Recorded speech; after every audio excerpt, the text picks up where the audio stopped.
Hello and welcome to the English Listen Lab. Today, we follow the bizarre, mind-twisting story of Daniel Miller, an ordinary guy living an ordinary life. He had a routine, a job he tolerated, and a love-hate relationship with his alarm clock. But one morning, everything changed. He woke up in a place he'd never seen before. Strangers greeted him like an old friend. They called him Jonathan. They swore he had lived there for 10 years. But Daniel had never been there in his entire life. What happens when reality no longer belongs to you? When everyone but you remembers a life you never lived? Let's find out in The Life That Wasn't Mine. The Life That Wasn't Mine. Chapter 1. The Wrong Bed, the Wrong Life. Daniel woke up groggy, his brain still tangled in sleep. He blinked at the ceiling. Something was wrong. This wasn't his ceiling. Panic crawled up his spine as he sat up, scanning the unfamiliar room. Expensive furniture, a painting of a lighthouse, a wedding photo on the nightstand. He leaned in closer. It was him, but not him.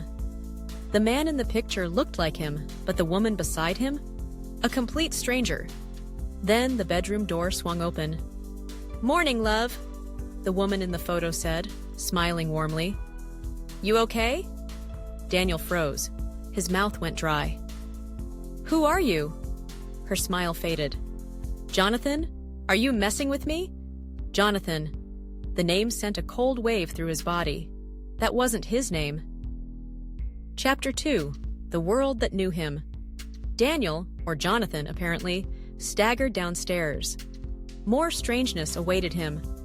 Photos on the walls showed his face, but in memories he didn't recognize. A cozy living room, yet every object screamed someone else's life. His wife followed him, her concern growing. "Jonathan, you're acting weird. Did you hit your head?" He opened his mouth. "I'm not Jonathan." But then the doorbell rang. A cheerful man in a suit walked in. "Morning, John. Ready for work?" Daniel's mind reeled. Who was this man? His wife looked at him expectantly. The man clapped him on the back. "Big day today, partner. 10 years at the firm." Daniel's stomach dropped. 10 years? He had never worked at any firm. He worked at a coffee shop. He was certain. Wasn't he? Chapter 3. Proof That Didn't Exist. Desperate for answers, Daniel locked himself in the bathroom. He needed proof, something to anchor him to reality. He checked his reflection. Same face, same brown eyes, same scar on his chin from when he fell off his bike at age 10. He reached for his phone. Same brand, but the lock screen was different. A photo of him and his supposed wife, laughing in a city he'd never been to. Shaking, he opened his contacts. His best friend's number? Gone. His old job? Non-existent. His search history, emails, messages, all belonged to Jonathan Miller. His entire life had been erased. Chapter 4. The Man Who Didn't Exist. For the next few days, Daniel, now unwillingly answering to Jonathan, played along.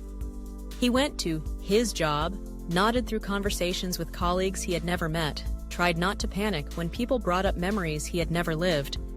But he needed a plan, a way to prove that he was real. That night he snuck out and made his way to his childhood home. Except, it wasn't there. Where his house should have been, there was a supermarket. No record of his parents ever owning property there. No neighbors remembered him. It was as if Daniel Miller had never existed. Chapter 5. The Letter That Changed Everything.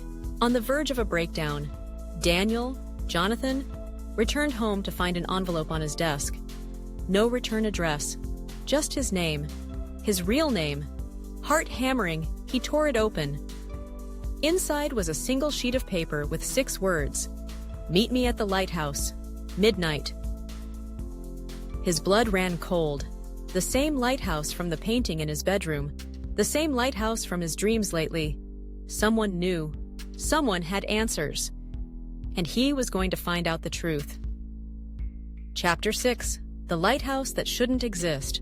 At exactly midnight, Daniel stood at the base of the lighthouse. It was taller than he imagined, its white paint peeling under the moonlight. The waves crashed against the rocks below. Everything felt eerily familiar, as if he had been here before. But that was impossible. A shadow moved near the entrance. A figure stepped forward. "Jonathan," the man said, "you finally made it." Daniel's breath caught in his throat. The voice was calm, certain.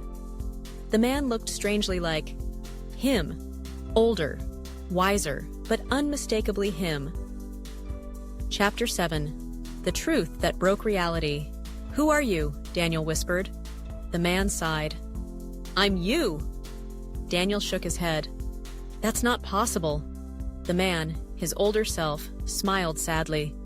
"That's what you always say." The air felt heavy, unnatural.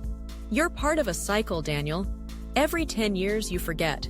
You wake up in a new version of your life, and you start over." Daniel's stomach turned. "That's insane. I had a life before this." His older self nodded. "Yes, just like you had a life before that. And before that?" Daniel's mind raced. Was this why nothing felt real? Why everything was familiar but wrong? He took a step back. "How do I stop it?" The man's face darkened. "You don't." Chapter 8. The Door Between Lives. The man reached into his coat and pulled out a key. "This will take you to the beginning," he said, "to the first version of your life." Daniel stared at it. His heart pounded. "And if I don't take it?" The man exhaled. "Then in 10 years, you'll wake up somewhere new, with a new name, a new past, and you'll forget all of this." Daniel clenched his fists. "How do I know you're telling the truth?" The man smiled. "You don't." A door stood behind him. It hadn't been there before. The key in his hand was ice cold. Chapter 9. The Choice That Defined Him. Daniel stood at the threshold. The wind howled through the cracks in the lighthouse. If he stepped through that door, would he find answers? Or just another version of himself, lost in another life? He turned back to his older self. "What did you do?" The man's eyes darkened. "I walked away." Daniel hesitated. Was this his fate?